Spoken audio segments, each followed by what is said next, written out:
കർത്താവിന് ഏറ്റവും പ്രിയപ്പെട്ടവരെ പ്രാർത്ഥിക്കാം. പിതാവിനും പുത്രനും പരിശുദ്ധ റൂഹായിക്കും സ്തുതി ആദ്യം മുതൽ എന്നേക്കും ആമേൻ.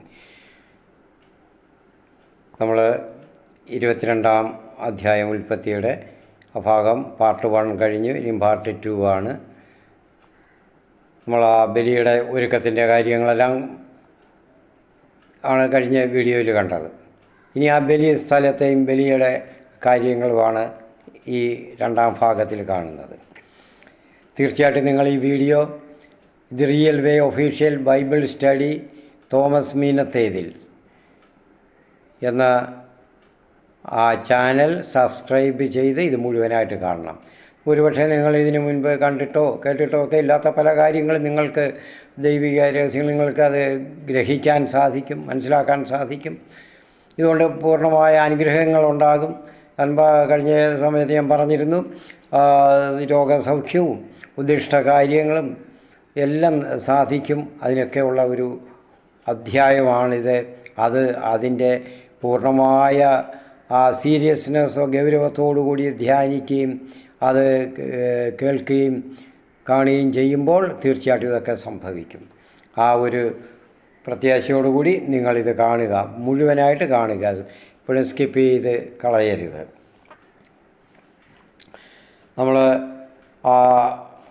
അവർ മോറിയ മലയിലേക്കുള്ള ആ യാത്ര കണ്ടു. വേലക്കാരെ മാറ്റി നിർത്തിയിട്ട് അബ്രാഹാം ഇസ്ഹാക്കിനെയും കൂട്ടി പോവുകയാണ്. വിറകും ചുമടും തീയും എല്ലാം ഇസ്ഹാക്കിൻ്റെ ചുമലിൽ വെച്ച് കൊടുത്തു.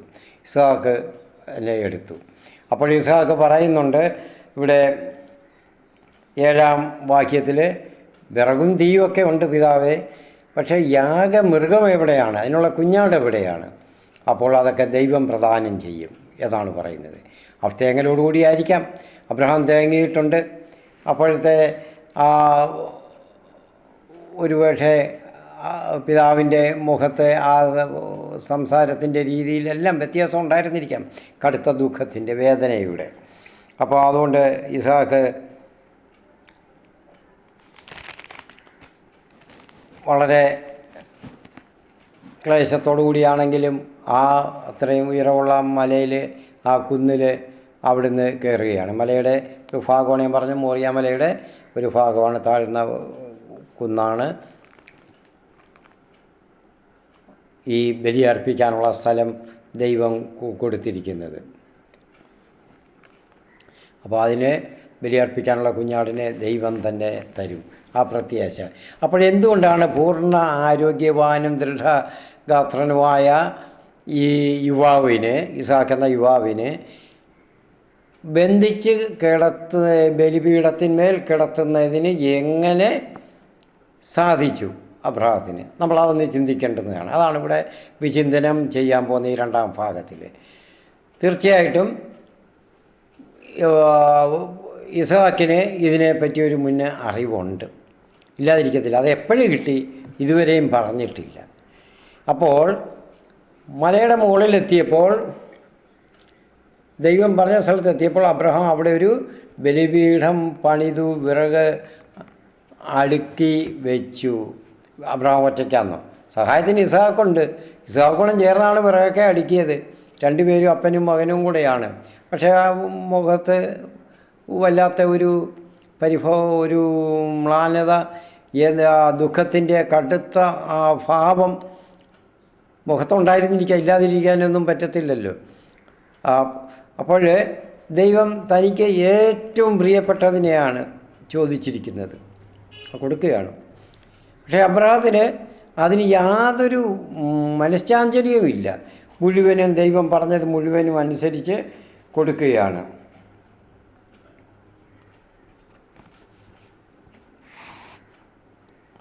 അപ്പോൾ ദൈവം അങ്ങനെ എന്നാൽ പൂർണ്ണമായ അചഞ്ചലമായ പ്രത്യാശ, ദൈവത്തിലുള്ള പ്രത്യാശ, ഡിവൈൻ പ്രോവിഡൻസ്, അത് ദൈവം തന്നെ വേണ്ടിയത് തന്നുകൊള്ളും. എല്ലാം ദൈവത്തിൽ നിന്ന് വരും. ഞാനായിട്ട് കരുതേണ്ടുന്ന കാര്യമില്ല. അവിടുന്ന് പറഞ്ഞതങ്ങ് അനുസരിക്കുക. ഇവിടുത്തെ അനുസരണം എന്താണ്? തൻ്റെ ഏറ്റവും പ്രിയപ്പെട്ട മകനെ, ഒരു മകനെ ഉള്ളു വാർദ്ധക്യകാലത്ത് തന്ന ദാനം, അത് ബലി കൊടുക്കുക, ദഹന ബലി കൊടുക്കുക. സ്വന്തം കൈ കൊണ്ട് അറുത്ത് നുറുക്കി ചോര ഒഴുക്കി ആ ബലി എടുക്കുക, രക്തബലി ആയിട്ട്, എന്നിട്ട് ആ ദഹന ബലിയായിട്ട് ദഹിപ്പിക്കുക. സ്വന്തം മകനെ സ്വന്തമായിട്ട്. ആലോചിച്ച് നോക്കുക, എന്തുമാത്രം പ്രയാസമുള്ളൊരു കാര്യമാണ് അബ്രഹാം അവിടെ നേരിട്ടത്. ഇസ്ഹാക്കും രണ്ടുപേരും നേരിട്ടത്. പക്ഷേ തികഞ്ഞ പ്രത്യാശയോടെയായിരുന്നു, വിശ്വാസത്തോടെയായിരുന്നു. ഇനി അബ്രഹാത്തിന് ഇതിനുള്ള ധൈര്യം എവിടെ നിന്ന് കിട്ടി, എങ്ങനെ കിട്ടി? ഈ പ്രത്യാശയുണ്ട്.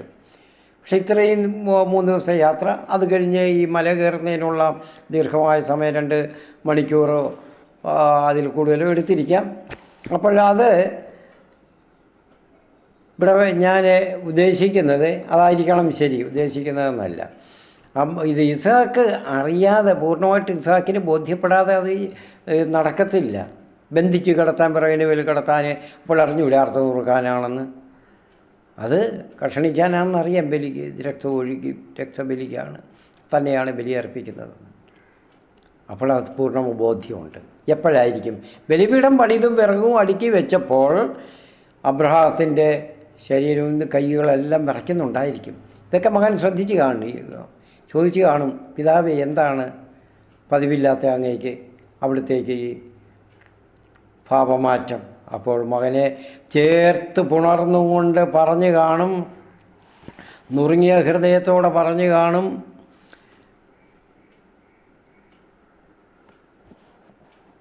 ഇത് മകനെ അവിടെ ഇരിക്കും, നമുക്ക് സംസാരിക്കാം, എനിക്കിതിനോട് ഒരുപാട് കാര്യങ്ങൾ പറയാനുണ്ട്, ഇവിടെ നടക്കുന്ന ഈ ബലിയെപ്പറ്റി പറയാനുണ്ട്, അത് കഴിഞ്ഞിട്ടേ ഉള്ളൂ ബലി എന്ന് പറഞ്ഞു കാണും. ഇപ്പോൾ നമ്മൾക്ക് 9, 10 വാക്യങ്ങൾ നമ്മൾ വളരെ ഹൃദയമിടിപ്പോടാണ് കാണാൻ പറ്റുകയുള്ളൂ. മകനെ ബലി കഴിക്കാൻ അബ്രഹാം കത്തി കയ്യിലെടുത്തു. 9 വിറക് അടുക്കി വെച്ചിട്ട് ഇസ്ഹാക്കിനെ ബന്ധിച്ച് വിറകിന് മീതെ കിടത്തി ബലി കഴിക്കാൻ അബ്രഹാം കത്തി കയ്യിലെടുത്തു. അപ്പോൾ ഇത് ഇസ്ഹാക്കിന് നല്ല ബോധ്യമുണ്ട് എന്താണ് നടക്കുന്നതെന്ന്. അപ്പോൾ അബ്രഹാം അവിടെ ഇരുത്തി കാര്യങ്ങളൊക്കെ പറഞ്ഞു. എന്തായിരിക്കണം പറഞ്ഞത്? ഇത് വാരി പുണർന്നു മകനെ, എന്നിട്ട് പറഞ്ഞിരിക്കുക. അല്ലാതെ അങ്ങ് ഇരുന്ന് പറയാൻ ഇത് ശിലാഹൃദയമാണോ? പാവയൊന്നും അല്ലല്ലോ. പൂർണ്ണ വികാരങ്ങളെല്ലാം ഉള്ള മനുഷ്യനാണ് അബ്രഹാം. ഇസ്ഹാക്കും അതുപോലെ തന്നെയാണ്. അബ്രഹാം ഇസ്ഹാക്കിനെ വാരി പുണർന്നുകൊണ്ട് തൻ്റെ ചരിത്രം മുഴുവനും പറഞ്ഞ് കേൾപ്പിച്ചിട്ടുണ്ട്. എല്ലാം പറഞ്ഞു. ദൈവത്തെ ആദ്യമായിട്ട് കണ്ടുമുട്ടിയ സംഭവം, അതുമുതൽ ഇതുവരെയുള്ള എല്ലാ കാര്യങ്ങളും, എന്നാൽ തനിക്ക് ഉണ്ടായിട്ടുള്ള ദൈവമായിട്ടുള്ള ആ ദൈവ അനുഭവം, ദൈവമായിട്ട് ഇടപെട്ട് കണ്ട് സംസാരിച്ചിട്ടുള്ളത്, ഇതെല്ലാം പറഞ്ഞ് പങ്കുവെച്ചിട്ടുണ്ട്. അപ്പോൾ ദൈവസ്നേഹത്തെ പറ്റിയും കരുതലിനെ പറ്റി, ദൈവസ്നേഹത്തെപ്പറ്റി ഒരുപാട് അബ്രഹാം പറഞ്ഞു. എന്തെല്ലാം സംഭവങ്ങളാണ് നടന്നത്. ദൈവം വിളിച്ച് മാറ്റിയത് മുതൽ എന്തെല്ലാം കാര്യങ്ങൾ ദൈവം നേരിട്ട് ഇടപെട്ടു. ഏറ്റവും അടുത്ത സുഹൃത്തിനെ പോലെ, ബന്ധുവിനെ പോലെ ഒരിക്കലും തള്ളിക്കളഞ്ഞിട്ടില്ലല്ലോ. അബ്രഹാം ആവശ്യപ്പെടാതാണ് ഇതെല്ലാം ചെയ്തത്. പല കാര്യങ്ങളും അതെല്ലാം നമ്മൾ കണ്ടു പഠിച്ചു കഴിഞ്ഞു. തൻ്റെ കയ്യിൽ നിന്ന് വന്ന തെറ്റുകളും പോലും ദൈവം ക്ഷമിച്ചു. ഹാഗാറിനെ പരിഗ്രഹിച്ചത് അവിടുന്ന് ക്ഷമിച്ചു. ഇസ്മായിലിനെ കൊണ്ട് കളയേണ്ടി വന്നപ്പോഴുള്ള കൊണ്ട് ഉപേക്ഷിക്കേണ്ടി വന്ന കളഞ്ഞല്ല, ദൈവം പറഞ്ഞ പോലെ ഉപേക്ഷിച്ച് ഞാൻ നോക്കിക്കൊള്ളാം, ദൈവത്തിൻ്റെ ഇഷ്ടത്തിന് വിട്ടുകൊടുത്തു അവിടെയും. അപ്പോൾ ഇങ്ങനെയൊക്കെയുള്ള തെറ്റുകൾക്കെല്ലാം അവിടെ ഈജിപ്തിൽ പോയത്, ഇങ്ങനെ കാര്യങ്ങളെല്ലാം തന്നെ ദൈവം അതെല്ലാം ക്ഷമിച്ചുകൊണ്ട് അത് നന്മയ്ക്കായിട്ട് മാറ്റി. ഒരുപാട് നന്മകൾ ഉണ്ടായി. ലോത്തിൻ്റെ സഹോദരൻ്റെ മകൻ്റെ കാര്യത്തിൽ വന്നപ്പോൾ ഉള്ള ആ സംരക്ഷണം കർത്താവ് ആവശ്യപ്പെട്ടത്, കർത്താവിനോട് ആവശ്യപ്പെട്ടപ്പോൾ എന്തെല്ലാം ചെയ്തു. അവന് ലോത്തിനെ രക്ഷിക്കാൻ വേണ്ടിയും കർത്താവ് ഇടപെട്ടു. ഇതെല്ലാം പറഞ്ഞു കൊടുത്ത് ഇസ്ഹാക്കിനെ കേൾപ്പിച്ചിരിക്കണം. അങ്ങനെ അദർശ്യനായിട്ട് ആണെങ്കിലും കാണാൻ പറ്റത്തില്ല നമുക്ക്. അദർശ്യനാണ് എങ്കിലും നമ്മുടെ കൂടെ എപ്പോഴും കൂടെയുണ്ട്, ഇപ്പോഴും നമ്മുടെ കൂടെയുണ്ട് എന്ന് അബ്രഹാം പറഞ്ഞ് മകനെ മനസ്സിലാക്കുകയാണ്. കൂടെ നടക്കുന്ന ദൈവം വാഗ്ദാനങ്ങളിൽ അചഞ്ചലനാണ്. അവിടുന്ന് വാഗ്ദാനം ചെയ്തതെല്ലാം പറഞ്ഞു, മകനെ പറ്റി, ഇസ്ഹാക്കിനെ പറ്റി അതെല്ലാം പറഞ്ഞിട്ടുണ്ട്. ഏറ്റവും അചഞ്ചലനാണ്, നമുക്ക് യാതൊരു ചാഞ്ചല്യവും വേണ്ട. ഏറ്റവും വിശ്വസ്തനായ ദൈവത്തെ പറ്റിയുള്ള ആ അനുഭവങ്ങളെല്ലാം, ഏറ്റവും വാഗ്ദാനങ്ങളെ അചഞ്ചലൻ, ഏറ്റവും വിശ്വസ്തൻ എന്ന് അതെല്ലാം അവിടെ വർണ്ണിച്ച് കേൾപ്പിച്ചിട്ടുണ്ട്. അപ്പോൾ ആ തികഞ്ഞ പ്രത്യാശ ഇതെല്ലാം അവിടെ നിന്നെല്ലാം ദൈവം ഓരോന്ന് നടത്തിയിട്ടുള്ളതെല്ലാം പറഞ്ഞു. ഒടുവിലാണ് അബ്രഹാം പറയുന്നത്, മകനെ ഇപ്പോൾ പറഞ്ഞിരിക്കുന്നത് ഇങ്ങനെയാണ്, നിന്നെ ബലിയർപ്പിക്കണം, ദഹന ബലിയായിട്ട്, അതിനാണ് ഞാൻ വന്നത്. പക്ഷേ മകനെ നീ എന്ന് പറഞ്ഞ് മുഴുമിപ്പിക്കുന്നതിന് മുൻപേ നീ എന്ന് പറഞ്ഞപ്പോഴേ ഇതെല്ലാം കേട്ട് മനസ്സിലാക്കി ഗ്രഹിച്ചുകൊണ്ടിരുന്ന ഇസ്ഹാക്കിലും ദൈവാത്മാവ് പ്രവർത്തിച്ചിട്ടുണ്ട്, പറഞ്ഞിട്ടുണ്ട്, പിതാവേ, ഇത്രയും വിശ്വസ്തനും വാഗ്ദാനത്തിൽ അചഞ്ചലനും പരമകാരുണ്യവാനുമായ ദൈവത്തിന് എന്നെ ബലിയർപ്പിച്ചാലും അവിടുന്ന് ഇനി ഒട്ടും അമാന്തിക്കണ്ട, ഒട്ടും താമസം വേണ്ട, എന്നെ അങ്ങ് ബലി അർപ്പിക്കുക. എന്നെ ബലി അർപ്പിച്ചാലും എന്നാൽ എന്നെ വർദ്ധിച്ച തേജസ്സോടുകൂടി അവിടത്തേക്ക് തിരിച്ചു തരുമെന്ന് എനിക്കിപ്പോൾ പ്രത്യാശയുണ്ട്, ഉറപ്പുണ്ട്. അങ്ങേക്കാളും എനിക്ക് പ്രത്യാശയ്ക്ക് ഉറപ്പുണ്ടെന്ന് ഈ ഇസ്ഹാക്ക് പറഞ്ഞിരിക്കണം. അല്ലാതെ ഇത് നടക്കത്തില്ല. നമുക്ക് ആലോചിച്ച് നോക്ക്. അല്ലെങ്കിൽ ഈ ബലി ബന്ധിച്ച് കിടത്താൻ പറ്റുമോ? അതെങ്കിൽ തന്നെ കത്തി ബന്ധിച്ച് കിടത്താനും കത്തി ഉയർത്തി വെട്ടുമ്പോഴും ഇതെല്ലാം വെട്ടുമ്പോഴും ഒക്കെ അറിയത്തില്ലേ? അപ്പോൾ ഇതായിരിക്കണം അവിടെ നടന്നിരിക്കുന്നത്. അതാണ് ഇസ്ഹാക്ക് അങ്ങനെ നല്ല ശാന്തനായിട്ട് ആ ബലിപീഠത്തിൽ വിറകിൻ്റെ മേൽ കിടന്നിരിക്കുന്നത്. അപ്പോൾ അങ്ങനെ തിരിച്ചനെ കിട്ടും, എനിക്ക് തിരിച്ചു വരാൻ പറ്റും എന്ന് ഇസ്ഹാക്കിനാണ് നല്ല ബോധ്യമുണ്ടായത്. അങ്ങനെ അവിടത്തേക്ക് എന്നെ തിരിച്ചു തരാൻ പൂർണ്ണമായ കെൽപ്പുള്ളവനാണ് അവിടുന്ന്. അവിടുത്തെ പൂർണ്ണമായിട്ട് വിശ്വസിച്ചുകൊണ്ട് ഈ ബലി നടത്തിയാലും എന്ന് അവിടുന്ന് ആ ഇസ്ഹാക്ക് അപേക്ഷിക്കുകയാണ്. അപ്പോഴാണ് അത് ഇസ്ഹാക്കിനെ പിന്നീടാണ് ബന്ധിച്ച് ബലിപീഠത്തിൽ അബ്രഹാം കിടത്തുന്നത്. അപ്പോൾ ഇസ്ഹാക്ക് പറഞ്ഞ് ഇസ്ഹാക്ക് തന്നെ പറഞ്ഞിരിക്കുന്നു, അബ്രഹാത്തിനോട് പറഞ്ഞിട്ടുണ്ട്, ദൈവം ഒരിക്കലും പൂർണ്ണമായ ആ ഒരു പ്രത്യാശ ഇസ്ഹാക്കിന് കിട്ടി പറഞ്ഞിട്ടുണ്ട്. ദൈവം അനുവദിക്കുന്നത് എന്തും നന്മ മാത്രമാണ്, പൂർണ്ണമായ നന്മ. അതിൽ ഒരു അണുവിട പോലും അതിൽ തിന്മയില്ല. അത് ആ പ്രത്യാശ എനിക്ക് ഇപ്പോൾ ഉണ്ട്, അവിടുത്തെ പോലെ തന്നെ അങ്ങേ പോലെ തന്നെ എനിക്ക് ഉണ്ട്. അപ്പോൾ യേശയ്യ 51 അധ്യായം 1-2 വാക്യത്തിൽ ഇതിവിടെ പറയുന്നുണ്ട് ഈ കാര്യങ്ങൾ. അതുപോലെ തന്നെ ഇവിടെ അപ്പോൾ അബ്രഹാമും അപ്പോൾ കൂടുതൽ പൂർണ്ണമായിട്ട് ദൈവേഷ്ടത്തിന് അവിടെ വഴങ്ങുകയാണ് ചെയ്യുന്നത്. ഇവിടെ ഒരുപക്ഷെ ഇവരെ രണ്ടുപേരെക്കാളും അധികമായിട്ട് ഒരുപക്ഷെ എനിക്ക് ഈ അടുത്ത വാക്യം വായിക്കുമ്പോൾ അബ്രഹാം കിടത്തി മകനെ ബലി കഴിക്കാൻ അബ്രഹാം കത്തി കയ്യിലെടുത്തു. തൽക്ഷണം കർത്താവിൻ്റെ ദൂതൻ ആകാശത്ത് നിന്ന് അബ്രാഹം അബ്രാഹം എന്ന് വിളിച്ചു. അപ്പോൾ എനിക്ക് തോന്നുന്നത് ഇവരെ പോലെ തന്നെ ഇവരെക്കാളും അധികമായിട്ട് വിജൃംഭിതനായി അവിടെ ദൈവമുണ്ട്, കർത്താവുണ്ട്. കാരണം ഇത്രയും വികാരത്തോടാണ് ദൈവം ഇതുവരെ അബ്രാഹത്തോട് ഇടപെട്ടത്. എത്ര നേരം ദീർഘമായിട്ട് അബ്രാഹത്തോടെ ആ സോദോം ഗൊമോറ സംഭവം അത് ഇവിടെ വിവരിക്കുന്നുണ്ട് 19-ാം അധ്യായത്തിൽ.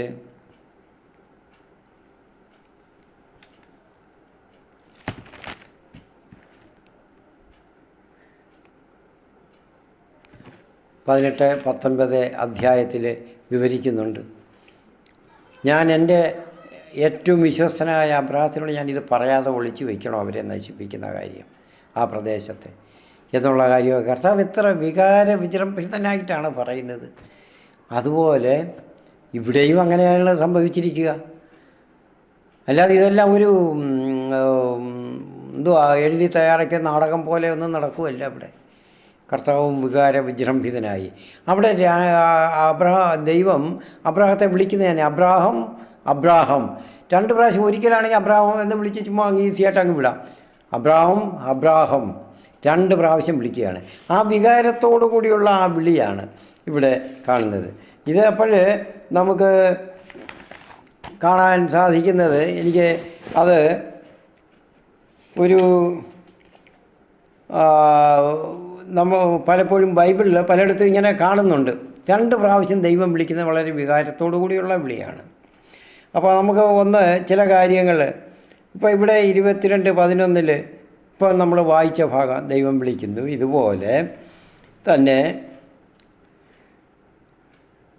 ഉൽപ്പത്തിയിൽ യാക്കോബ് 46 അധ്യായം 2-ാം വാക്യത്തിൽ വിളിക്കുന്നത് യാക്കോബേ യാക്കോബേ, പ്രധാനപ്പെട്ട കാര്യം അറിയിക്കാനാണ് വിളിക്കുന്നത്. 3 പുറപ്പാടിൽ 3-ാം അധ്യായം 4 മോശെ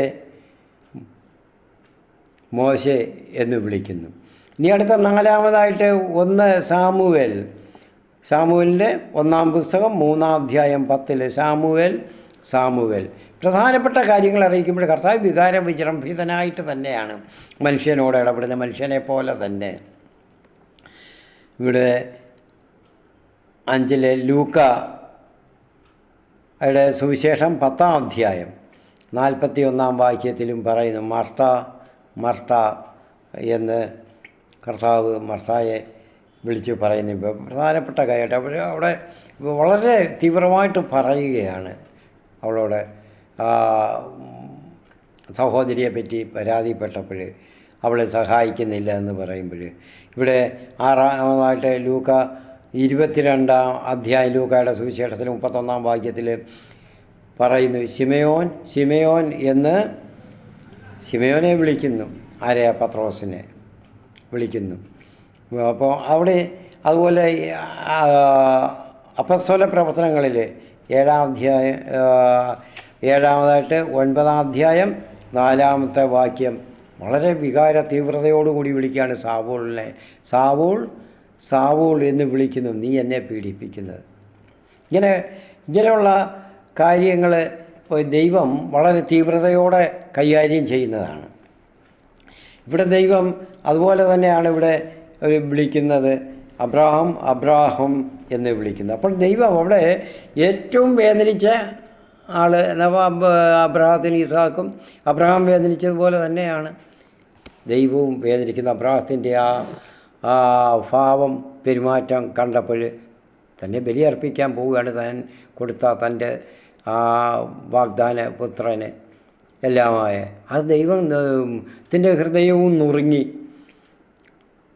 അപ്പോൾ അങ്ങനെ നമ്മൾ ദൈവമായിട്ട് ഇടപെടുമ്പോൾ നമ്മൾ ഏറ്റവും ദൈവത്തെ പൂർണ്ണമായിട്ട് അങ്ങ് അനുസരിച്ച് പോകുമ്പോൾ തീർച്ചയായിട്ടും ദൈവത്തിൻ്റെ ആ സ്നേഹത്തിന് നമ്മുടെ വികാര വായ്പോടുകൂടി തന്നെ അതുപോലെ തന്നെ ദൈവത്തിന് നമ്മളോടും ഉണ്ടായിരിക്കും.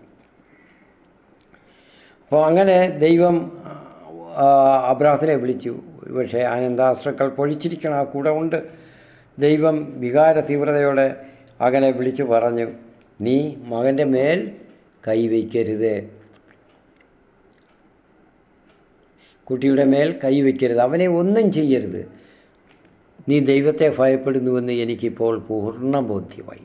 ഇനിയും സംശയിക്കേണ്ടതില്ല. ഇനി അബ്രാഹത്തിന് അങ്ങോട്ടുള്ള ജീവിത യാത്രയിൽ ഒരു സംശയവുമില്ല, ഒന്നുമില്ല. ഇത് ഫൈനൽ ടെസ്റ്റ്. അതിൽ പൂർണ്ണമായിട്ട് തേജസ്സോടുകൂടി വിജയശ്രീലാളിതനായി അത് ലോകത്തെ 1-ാം റാങ്കായിട്ട് തന്നെ റാങ്കിൽ തന്നെ ആ വിശ്വാസ തീവ്രതയിൽ പ്രത്യാശയിൽ ഇസാക്കും അതുപോലെ തന്നെ യുവാവായിരിക്കുമ്പോൾ തന്നെ അങ്ങനെയായി തീർന്നു. ഇവിടെ അപ്പോൾ ഈ വേദന എന്തൊക്കെ നമ്മൾക്ക് ഇവിടെ കർത്താവ് പറഞ്ഞ് അതുപോലെ അനുസരിച്ചപ്പോഴാണ് ഇവിടെ നമ്മളൊന്ന് ശ്രദ്ധിക്കണം. അനുസരിച്ചപ്പോഴാണ് ഇത് അതുപോലെ അനുസരിച്ചു മകനെ ബലി കഴിക്കാൻ. അപ്പോൾ ആ അനുസരണമെന്ന് പറഞ്ഞപ്പോൾ നീ ഭയപ്പെടുന്നുവെന്ന് എനിക്ക് ഉറപ്പായി. കാരണം നിൻ്റെ ഏക മകനെ എനിക്ക് തരാൻ നീ മടി കാണിച്ചില്ല.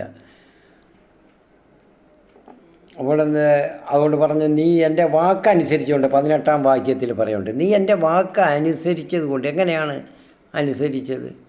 എന്താണ് അനുസരണം? നമ്മൾ സാധാരണ അനുസരിക്കുന്നുണ്ട്. എങ്ങനെയാണ്? എന്തുവാ? ഏറ്റവും ഈസിയായിട്ടുള്ള സിമ്പിളായിട്ടുള്ള സില്ലിയായിട്ടുള്ള കാര്യങ്ങളൊക്കെ നമ്മൾ അനുസരിക്കും. ഞാനും അനുസരിക്കും, നമ്മളെല്ലാവരും തന്നെ അനുസരിക്കും.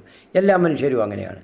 പക്ഷേ ഇതുപോലെ പ്രയാസമുള്ള കാര്യങ്ങൾ അനുസരിക്കുന്നത് ആരും കൊണ്ടാണെന്ന് എനിക്ക് തോന്നുന്നില്ല, ആരും കാണത്തില്ല.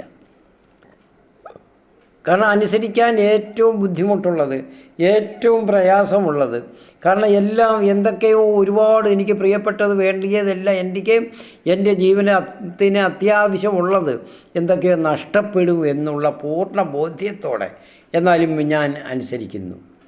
ആ അനുസരണമാണ് ഇവിടെ അബ്രഹാം കാഴ്ചവെച്ചത്. ഇതേലത്തെ അനുസരണമാണ് ദൈവം നമ്മളിൽ നിന്ന് ആവശ്യപ്പെടുന്നത്.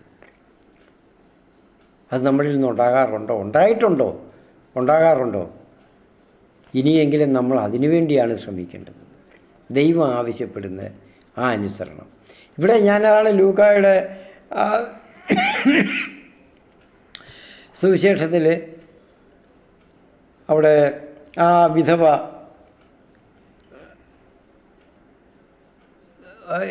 കാണിക്കയിട്ടത് ഞാൻ പറഞ്ഞത്, ലൂക്ക പറഞ്ഞിരിക്കുന്നത്, നമുക്ക് ഉപജീവനത്തിന് കർത്താവ് പറഞ്ഞ ഉപജീവനത്തിന് ഉണ്ടായിരുന്നത് മുഴുവൻ അവളൊന്നും പോയില്ല. ഇനി ഇപ്പോൾ എങ്ങനെയാണെന്നൊന്നും അവൾ ചിന്തിച്ചില്ല. അത് കർത്താവിന് കൊടുത്തു. അപ്പോൾ അതുപോലെയാണ് ഇതുപോലുള്ള അനുസരണമാണ് അബ്രാഹത്തിനും ഉണ്ടായിരുന്നത്. ആ അനുസരണം നമ്മൾക്ക് ഉണ്ടാകണം. നമ്മൾ ദൈവത്തെ അനുസരിക്കുന്നതെന്ന് വാ കൊണ്ട് പറഞ്ഞാൽ പോരാ, ഹൃദയം കൊണ്ട് അതിൽ നമ്മുടെ സകല ബോധത്തോടും കൂടി നമ്മുടെ ബോധതലങ്ങളെല്ലാം ആക്റ്റീവായിരിക്കണം അതിൽ. അങ്ങനെയെങ്കിലും പൂർണ്ണമായ ബോധ്യത്തോടെയും മനസ്സോടെയും വേണം.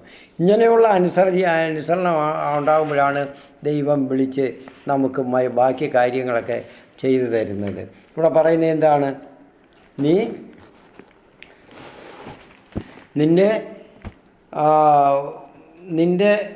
ഞാൻ നിന്നെ 17-ാം വാക്യം, ഞാൻ നിന്നെ സമൃദ്ധമായി അനുഗ്രഹിക്കും, നിൻ്റെ സന്തതികളെ ആകാശത്തിലെ നക്ഷത്രങ്ങൾ പോലെയും കടൽ തീരത്തെ മണൽത്തരി പോലെയും ഞാൻ വർദ്ധിപ്പിക്കും. എന്നിട്ട് 18-ൽ പറയുന്നു, നീ എൻ്റെ വാക്ക് അനുസരിച്ചതുകൊണ്ട് നിൻ്റെ സന്തതിയിലൂടെ ലോകത്തിലെ ജനതകളെല്ലാം അനുഗ്രഹിക്കപ്പെടും. എല്ലാ ജനതകളുടെയും പിതാവാണ് അബ്രഹാം. ആരുടെ? ദൈവജനത്തിൻ്റെ. ദൈവം വിളിച്ച് വേർതിരിച്ച് ദൈവത്തെ അനുസരിക്കുന്ന, ദൈവത്തെ സ്നേഹിക്കുന്ന, ദൈവത്തെ തിരിച്ചറിയാൻ ശ്രമിച്ചവരുടെയും എല്ലാവരുടെയും പിതാവാണ് അബ്രാഹാം. അല്ലെങ്കിൽ ഇസ്ഹാക്കിലൂടെയാണ് അത് അറിയപ്പെടുന്നത്. എന്നിട്ട് അബ്രഹാം എന്ത് ചെയ്തു? തൻ്റെ വേലക്കാരുടെ അടുത്തേക്ക് ചെന്നു. അവരൊന്നിച്ച് തിരിച്ച് ബേർഷെബായിലേക്ക് തന്നെ, താൻ വസിച്ചിരുന്ന സ്ഥലത്തേക്ക് തന്നെ പോവുകയാണ്. വേലക്കാരോടൊന്നിച്ച് താഴെ മലയടിവാരത്തിൽ നിൽക്കുകയാണ്. വേലക്കാർ കാത്തു നിൽക്കുകയാണ്. ആ വന്ന 2 പേര്, വിറവുമൊക്കെ ചുമന്നുകൊണ്ട് വന്ന 2 പേരും അവരോടൊന്നിച്ച് അവിടെ തിരിച്ചു പോയി അബ്രഹാം ബേർഷെബയിൽ പാർത്തു. അപ്പോൾ ഇനിയുള്ള കാര്യങ്ങൾ അബ്രഹാത്തിൻ്റെ ബാക്കി കാര്യങ്ങളാണ്. ഉപനാരികളിലൊക്കെ അബ്രഹാത്തിന് വേറെയും മക്കളൊക്കെ ഉണ്ടായ കാര്യങ്ങളൊക്കെ പിന്നീട് നമുക്ക് ഇങ്ങോട്ട് കാണാം. അപ്പോൾ അവിടെ അത് വായിച്ച് നമുക്ക് ഇവിടെ മനസ്സിലാക്കുക ബാക്കിയുള്ള കാര്യം, സഹോദരൻ്റെ കാര്യങ്ങളും ഒക്കെ. അപ്പോൾ ഇവിടെ നമ്മൾ ചർച്ച ചെയ്യേണ്ടുന്നത്, നമ്മുടെ മനസ്സിൽ നമ്മൾക്ക് ഈ ഒരു ബോധ്യം ഉണ്ടാകണം. നമ്മളത് തീവ്രമായിട്ട് എടുത്തിട്ട് അത് നമ്മളൊരു വിചിന്തനം ചെയ്യണം. അല്പസമയം ഏകാന്തതയോടുകൂടി ഇരുന്ന് നമ്മളത് ധ്യാനിക്കണം. എങ്കിലേ ഇതിൻ്റെ ഒരു പ്രാധാന്യം, അതിൻ്റെ അനുഗ്രഹം നമ്മൾക്ക് ഉണ്ടാകുകയുള്ളൂ.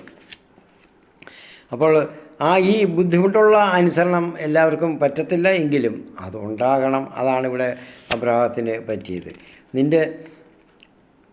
ഇപ്പോൾ നമ്മൾ അങ്ങനെ ചെയ്യുകയാണെങ്കിൽ ഇവിടെ അബ്രഹാത്തിന് സാധിച്ചതുപോലുള്ള വളരെ വലിയ അനുഗ്രഹങ്ങളായിരിക്കും നമ്മൾക്ക് കിട്ടുന്നത്. കാരണം ബുദ്ധിമുട്ടുള്ള പ്രയാസമേറിയ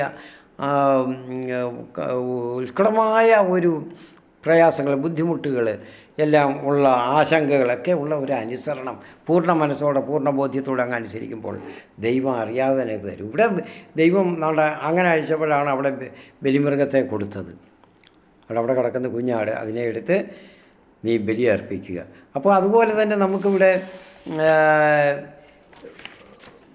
നമ്മുടെ ഈ ജീവിതത്തിൽ ഇതുപോലെ ഒരുപാട് കാര്യങ്ങൾ നമ്മൾക്ക് ദൈവം നടത്തിത്തരും. നമുക്ക് സന്താനങ്ങളില്ലാത്തവർ ഇതൊക്കെ ധ്യാനിച്ചുകൊണ്ട് നിങ്ങൾ ഇത് വായിച്ച് ഈ വീഡിയോ കേട്ട് നിങ്ങൾ ധ്യാനിക്കുക. ഈ ഇസാക്കിനെ തിരിച്ച് കിട്ടി, ആ സന്താനത്തിന് ഇസാക്കിനുണ്ടായിരുന്ന പ്രത്യേകിച്ച് അതുപോലെ തന്നെ സംഭവിച്ചു. പൂർണ്ണ വർദ്ധിച്ച തേജസ്സോടെ ഇസാക്കിനെ തിരിച്ച് കിട്ടിയ അബ്രഹാമിന്. അതുപോലെ നിങ്ങൾക്ക് തീർച്ചയായിട്ടും സന്താന ഭാഗ്യം ലഭിക്കാത്തവർ അവർക്ക് ലഭിക്കും തീർച്ചയായിട്ടും. രോഗസൗഖ്യവും അതുപോലെ തന്നെ പൂർണ്ണ തേജസ്സോടെ ഇസാക്കിനെ കിട്ടിയതുപോലെ നമുക്കും കിട്ടും. നമ്മുടെ രോഗങ്ങളൊക്കെ മാറും, പൂർണ്ണ സൗഖ്യം, കുടുംബത്തിൽ സന്തോഷം, ശാന്തി, സമാധാനം ഇതൊക്കെ ഉണ്ടാകും. പക്ഷേ നമ്മൾ അതിൻ്റെ ആ സീരിയസ്നെസ് മനസ്സിലാക്കി സീരിയസോടെ ഇരുന്ന് ആ ഗൗരവത്തോടെ ഇരുന്ന് തന്നെ ധ്യാനിക്കണം. എന്നൊരു ഗൗരവത്തോടെന്ന് പറഞ്ഞാൽ ആ കാര്യത്തിൻ്റെ ഗൗരവം, അല്ലാതെ മസിൽ പിടിച്ചിരുന്ന് ഉള്ള ഗൗരവമല്ല ഞാൻ പറഞ്ഞത്. അതിന് ധ്യാനിക്കുമ്പോൾ നമ്മൾ ശാന്തമായിട്ട് ദൈവത്തിൽ ആശ്രയിക്കുക. ആ വിശ്വാസത്തിൽ എനിക്കും തീവ്രമായ ഈ വിശ്വാസം, ഈ അചഞ്ചലമായ ഈ പ്രത്യാശ എനിക്കും അങ്ങയിൽ എനിക്കും നൽകണേ എന്ന് പ്രാർത്ഥിച്ചുകൊണ്ട് ധ്യാനിച്ചുകൊണ്ട് ഈ വീഡിയോ കേട്ട് ധ്യാനിക്കുക. തീർച്ചയായിട്ടും ഉറപ്പാണ്, അതിന് യാതൊരു മാറ്റവുമില്ല, അത് സംഭവിച്ചിരിക്കും പ്രിയപ്പെട്ടവരെ. അതുകൊണ്ട് ഈ വീഡിയോ സ്കിപ്പ് ചെയ്യാതെ തീർച്ചയായിട്ടും കൂടുതലായിട്ട് അത് നിർത്താതെ അത് കാണുക, കേൾക്കുക, ധ്യാനിക്കുക. നിങ്ങളുടെ ആ കാര്യങ്ങൾ, നമ്മുടെ ഉദ്ദേശ കാര്യങ്ങളൊക്കെ നടന്നിരിക്കും. ഇനി അടുത്ത ഒരു പാർട്ടും കൂടെ ചെയ്തെങ്കിലേ പറ്റത്തുള്ളൂ. 3-ാം പാർട്ടായിട്ട് നമ്മൾക്ക് ഈ ഇതിൻ്റെ അബ്രഹാമിൻ്റെ ഈ ബലിയും കർത്താവിൻ്റെ യേശു ക്രിസ്തുവിൻ്റെ കുരിശിലെ ആ മരണവും, യേശുവിൻ്റെ കുരിശിലെ മരണവും അതൊക്കെ തമ്മിൽ അത് നമ്മളെ വീണ്ടെടുത്ത ആ കാര്യങ്ങളുമായിട്ടൊക്കെ ഒരുപാട് അതിനുള്ള ഒരു സാദൃശ്യമുണ്ട്. ഞാൻ നേരത്തെ പറഞ്ഞു, ഒരു കർത്താവിൻ്റെ ഒരു പ്രോട്ടോടൈപ്പാണ് ഇസാക്ക്. ഇവിടെ അത് മരണം വരെ ആ ഉത്ഥാനം വരെ കർത്താവ് ഉത്ഥാനം ചെയ്തതുപോലെയാണ് ഇവിടെ ഇസാക്കിനും എന്ന് 2-ാം ജന്മം കൊടുത്തതാണ് ദൈവം. നമ്മൾ അടുത്ത വീഡിയോയിൽ അത് നമുക്ക് പൂർണ്ണമായിട്ട് നമുക്കത് തീർക്കാം. ഒരുപാട് മനസ്സിലാക്കാനുണ്ട് പ്രിയപ്പെട്ടവരെ. അതുകൊണ്ട് ഈ വീഡിയോ പൂർണ്ണമായിട്ട് നിങ്ങൾ കാണണം. ദൈവം നമ്മളെ എല്ലാവരെയും അതിൻ്റെ അനുഗ്രഹങ്ങൾ പ്രാപിക്കുന്നതിന് സഹായിക്കട്ടെ. ദൈവനാമത്തിന് മഹത്വം ഉണ്ടാകട്ടെ. ആമേൻ. സ്തോത്രം. ഹല്ലേലൂയ.